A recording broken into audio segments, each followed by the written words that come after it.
दादा, काल मंत्री बावनकुळे यांनी अत्यंत भावूक होऊन आपली कौटुंबिक पार्श्वभूमी सांगत आईचं निधन झालेलं आहे, त्यांना या प्रकरणाचा कसा हे होतंय, त्रास होतोय, भावूक होऊन त्यांनी माध्यमासमोर एक प्रतिक्रिया दिली. याबाबत तुम्ही काय सांगा? काल मला पत्रकार बांधवांनी हा विषय सांगितला की बावनकुळे साहेबांच्या डोळ्याला पाणी आलं आणि ते खूप व्यथित झाले असं मला पत्रकार बांधवांनी सांगितलं. मी पण रात्री बघितलं, नाही असं नाही आहे.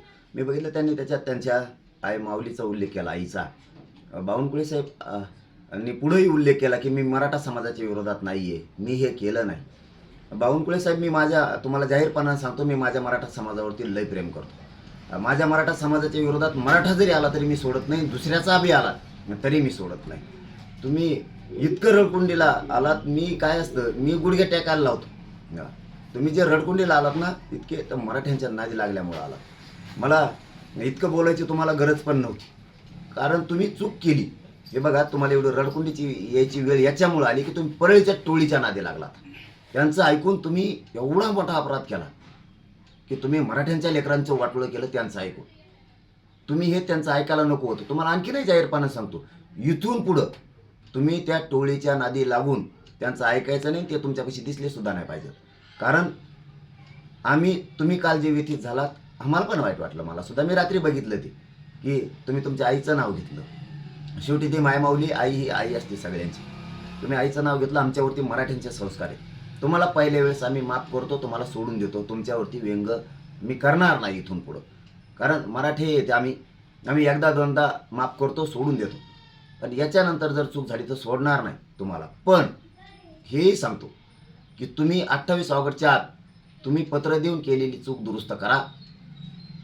4ही प्रमाणपत्र आमचे तुम्ही राजकीय दबावापोटी शिरसाटणी तुम्ही रद्द केले, त्यालाही त्याच्याकडेही बघणार आहे, सोडणार नाही. पण तुम्हालाही जाहीरपणानं सांगतो की तुम्ही केलेले प्रमाणपत्र ते रद्द केलेले ते वैध करून पुन्हा द्या. आमचं काहीही म्हणणं नाही, काही हरकत नाही. पण 28 ऑगस्टच्या आत नसता बावनकुळे साहेब पुन्हा मी सोडणार नाही. मला सुद्धा मन आहे, मला सुद्धा भावना आहे. मी मराठ्यांचा आहे, आमचे राज्यातले मराठी, आमच्यावरती सगळ्यांवरती संस्कार आहेत. तुम्ही आमचं वाईट केलं म्हणून आम्ही तुमच्या मागं लागलो. आम्ही तुमच्या कधीही मागं लागलो नसतो. पण तुम्ही काल जे रडकुंडीला आलात ना, फक्त मराठ्यांच्या नादी लागल्यामुळं. पण तुम्ही बोललातच ना आता की मी मराठ्यांच्या विरोधक नाही, मी मराठ्यांच्या विरोधात काम केलं नाही, मी कधी असं करणारा नाही आहे. आणि तुम्ही रडकुंडी आलात, त्याचं कारण सांगतो तुम्हाला. माझ्या मराठ्यांच्या वाटं जर कोणी गेलं ना, तर मी त्याला गुडघ्यावरच टेकवितो. आणि तुम्ही रडकुंडीला आलात, उभ्या महाराष्ट्राने ते बघितलं, म्हणून तुम्हाला आम्ही एवढे वेळ सोडून देतो. तुम्हाला मी माफ करून टाकतो, काही हरकत नाही आहे. पण इथून पुढं तुम्ही अशी चूक मराठ्यांच्या विरोधात करू नका. मी तुमचं इथून पुढं व्यंग करणार नाही. तुम्हाला आम्ही सोडून दिलं, कारण आम्ही एकदा मराठ्यात म्हण आहे, एकदा दोनदा सोडून द्यायचं, माफ करायचं. तुम्हाला केलं. पण 28 ऑगस्टच्या आत जर तुम्ही केलं नाही तर बावनकुळे साहेब, मी तुम्हाला सोडणार नाही.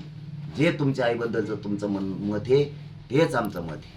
आम्ही भावनिक लोक आहेत मराठ्यांचे, पण आमच्या लेकराच्या अन्नात विष खाल्ल्यावर मी सोडू शकत नाही.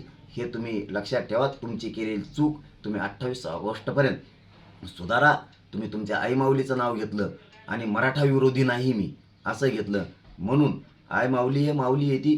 त्यामुळं तुम्हाला माझ्याकडून 100% आणि माझ्या मराठा समाजाकडून सुद्धा तुम्हाला आम्ही माफ केलं, सोडून दिलं. तुमचं इथून पुढं व्यंग करणार नाही. पण पुन्हा तेच सांगतो, इथून पुढं चूक मराठ्यांच्या विरोधात तुम्ही करू नका, ही माझी तुम्हाला आग्रह आहे. आणि तुम्ही आता इथून पुढं परळीच्या टोळीच्या नादी लागून कुठाने कसलेच करू नका आणि मराठ्यांच्या विरोधात जाऊ नका.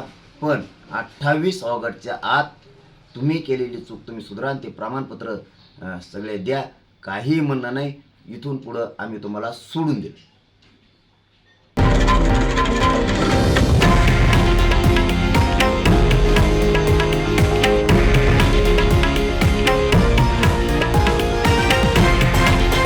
हे आहे देशातील नंबर 1 न्यूज नेटवर्क आणि आपण पाहत आहात TV9 मराठी, एकमेव.